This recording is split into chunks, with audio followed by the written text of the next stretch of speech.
Buenos días, mi nombre es Natasha Ramírez, estudiante del quinto semestre de Arquitectura en la extensión Mérida. Hoy les hablaremos sobre la vida y obra de Filippo Brunelleschi. Filippo Brunelleschi fue un arquitecto, orfebre y escultor italiano del Renacimiento. Brunelleschi estaba considerado como uno de los padres de la arquitectura renacentista. Estaba interesado particularmente en el estudio de la perspectiva lineal y en alcanzar la simplicidad armoniosa en los edificios, para los cuales también tomaba en consideración el entorno donde estaban construidos. Brunelleschi nació en Florencia en el año 1377 y su padre fue un notario. Como otros artistas del Renacimiento, Brunelleschi estudió ejemplos de la escultura clásica y de la arquitectura que había sobrevivido en su ciudad natal. Él primero recibió entrenamiento en Toscana y Roma, también en el entrenamiento en orfebrería y luego pasó a la escultura, que todavía era un complemento de la arquitectura. Él llegó a ser un escultor magistral y no es de extrañar que por lo tanto participara en la realización de puertas del baptisterio en Florencia en 1401. En ese certamen en el que participó, él quedó en segundo lugar después de Lorenzo Ghiberti. Él dice que su fracaso fue tal que decidió dedicarse exclusivamente a la arquitectura luego de eso. Luego de su derrota, él volvió a trabajar al tiempo en 1404 y se unió al gremio de los orfebres de Violencia. Ciertamente el arte y la arquitectura lo tentaron y así salió de ese taller en el que se encontraba y se puso en el candelero del Renacimiento. Con sus profundos conocimientos matemáticos y su entusiasmo por la ciencia le facilitaron completamente el camino. Además, lo llevaron al descubrimiento de la perspectiva, la clave del arte en el Renacimiento. A Brunelleschi se le debe de hecho la formulación de las leyes de la perspectiva central, tal como lo afirma Alberti en su famoso tratado de la arquitectura. A Brunelleschi le interesó mucho la ciencia y la perspectiva lineal. Esto crea la ilusión de profundidad sobre una superficie, haciendo todas las líneas imaginarias de visión que convergieran en un punto central. Y él fue el primero que realizó esto. Él fue un pionero en esa materia. Durante toda su vida, Brunelleschi explotó su área en distintos niveles, pero se dedicó específicamente a construcciones y edificaciones de carácter religioso. Esto dio como resultado unas emblemáticas obras de arte como la cúpula de la Catedral de Florencia. Otra de sus obras fue el Sacrificio de Isaac, que fue una escultura con la que se selló su derrota contra Ghiberti y fue en 1401. Otra de sus emblemáticas obras fue la que mencioné anteriormente, que es la cúpula de la Catedral de Florencia. Es una de sus obras más emblemáticas y es una construcción de un tamaño inmenso. Fue en 1418, perdón. En 1419 también hizo el Hospital de los Inocentes, que fue la única edificación de Florencia que se considera realmente renacentista. La Basílica de San Lorenzo en 1422, que al principio lo contrataron solo para construir la sacristía de la iglesia, pero al cabo de un año pidió rediseñar y construir la iglesia entera. La Capilla Pazzi en 1429, ubicada en la Basílica de Santa Cruz, y fue elaborada por él, Alfonso Di Cambio y otros. Otra de sus obras fue el Palacio Pitti en 1446. También el Palacio Di Parte Guelfa en 1420, que fue una obra hecha en colaboración con Vasari. Brunelleschi murió en Florencia el 15 de abril de 1446, unos años más tarde de terminar su obra más reconocida, y sus restos ahora se encuentran en la Catedral de Florencia. Hola, mi nombre es Gianluca y siguiendo con el planteamiento que venimos con mis compañeras, voy a hablar sobre los tratados de Filippo Brunelleschi.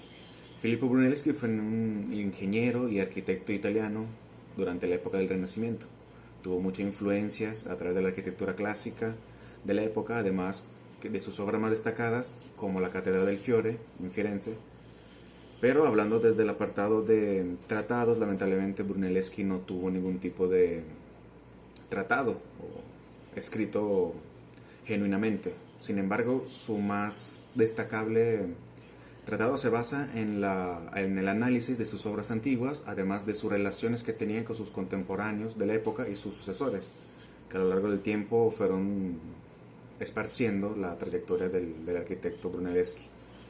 Lamentablemente, en la actualidad, Brunelleschi no tuvo ningún tratado, ni ningún escrito directo de él, y sus documentos históricos se describen como contribuciones que tuvo a lo largo del Renacimiento.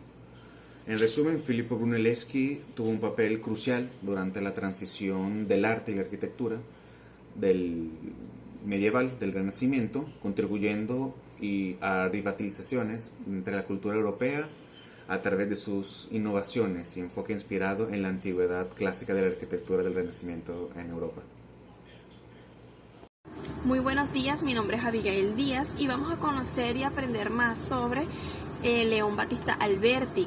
Alberti nació el 14 de febrero de 1404, fue hijo ilegítimo de un comerciante rico de la época, aunque esta situación no le dificultó estudiar, inclusive su educación fue una de las mejores. Alberti viajó a Roma en 1432 y allí se enamoró de la arquitectura romana, pero Alberti es conocido por sus ideas renacentistas, de hecho se llama así, y está conocido y es un ejemplo de un hombre renacentista. Alberti fue un erudito de las artes. ¿Por qué decimos que es un erudito de las artes? Alberti estudió con paciencia y dedicación todo lo que fue el Tratado de Vitruvio. De hecho, para la época no era que no se estudiaba, sino que no se conocía o no se entendía muy bien. Alberti hace un nuevo tratado llamado de Reedificatoria y lo expresa de una manera más entendible, lo replantea y lo hace más entendible a las personas, le da ese conocimiento nuevamente. Las ideas de Vitruvio para él eran más conocidas o más relacionadas porque ya él era un erudito de las artes. Alberti también hace otro tipo de tratados como el Tratado de la Pintura y ya reinterpreta las artes como artes y como su estudio completo. Alberti se relaciona con Vitruvio porque también ve la arquitectura como proporción y belleza al mismo tiempo como funcionalidad, y también Alberti reinterpreta su visión de Vitruvio, no solamente como la arquitectura gótica que se conocía en ese tiempo, sino también como la arquitectura próxima que vendría a ser la renacentista, y él en sus obras como sus remodelaciones, como trabajó como arquitecto desde 1450, las une esas dos ideas muy importantes. Finalmente, Alberti muere a los 68 años en 1472 y nos deja una enseñanza muy importante, que es el estudio completo de un estudiante de arquitectura, de un arquitecto, todo el conocimiento que debe tener. Muchas gracias. Hola, buenos días, mi nombre es Lorena Cabanera. A continuación estaré explicando un poco acerca sobre la vida y los tratados de León Battista Alberti. Pues bueno, principalmente este fue un arquitecto y un erudito italiano del Renacimiento.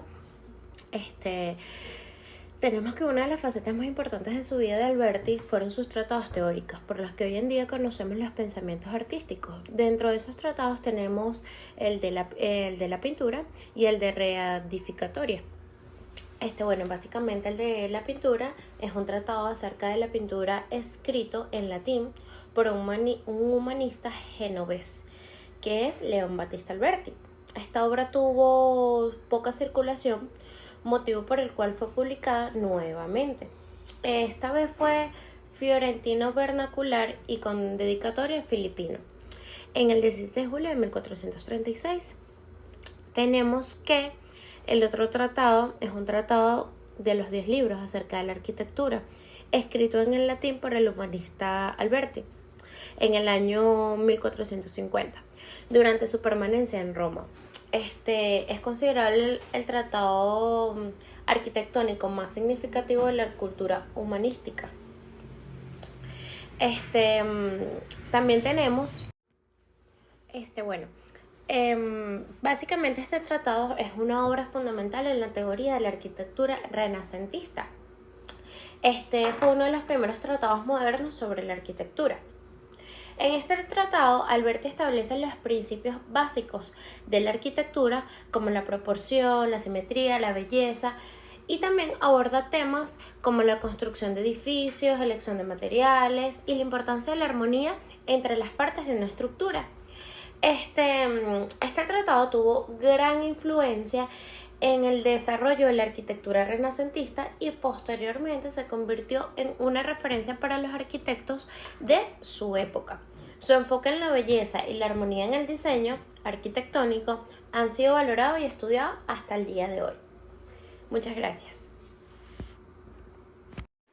Buenas tardes, mi nombre es Jorge Parra, soy de la extensión de Barcelona y concluyendo con lo comentado por mis compañeros, estamos de acuerdo con que ambos han sido fundamentales para la evolución de la arquitectura renacentista y su influencia en el arte y la cultura de la época. Filippo Brunelleschi, con su enfoque innovador en el diseño estructural, revolucionó la arquitectura. Sus tratados fueron fundamentales para transmitir sus conocimientos y teorías a las generaciones futuras. Por otra parte, León Battista Alberti se destacó por su enfoque teórico y razonado de la arquitectura. Sentó las bases para la teoría y práctica de la arquitectura renacentista. Sus ideas sobre la armonía, la proporción, la belleza en la arquitectura influyeron en numerosos artistas y arquitectos de la época. Ambos arquitectos tuvieron una profunda influencia en la arquitectura renacentista, promoviendo su enfoque racional y científico basándose en la antigüedad clásica. Su enfoque en la relación entre el hombre y su entorno arquitectónico han sido pilares para la arquitectura moderna y su impacto se puede sentir hasta el día de hoy. Ellos mencionan algunas frases. En este caso, Brunelleschi dijo: "Propongo construir para la eternidad". Con esta frase, el arquitecto renacentista enfatiza su compromiso en crear obras arquitectónicas duraderas y atemporales, alejándose de los estilos efímeros y fugaces que predominaban en su época. La frase refleja la importancia de Brunelleschi, que le otorgaba a la calidad y a la perdurabilidad en la arquitectura. Por otro lado, cuando León Battista Alberti dijo: "El artista en este contexto social no debe ser un artesano, sino un intelectual preparado en todas las disciplinas y en todos los entornos", expresaba que un artista no debe limitarse a tener habilidades solo en un oficio, es decir, no solo las técnicas artísticas, sino también que tenga conocimientos profundos en diversas áreas del conocimiento como la literatura, la filosofía, la ciencia, entre otras áreas, que han sido muy importantes para su disciplina y para lo que viene siendo la arquitectura, tanto antigua como moderna. Gracias.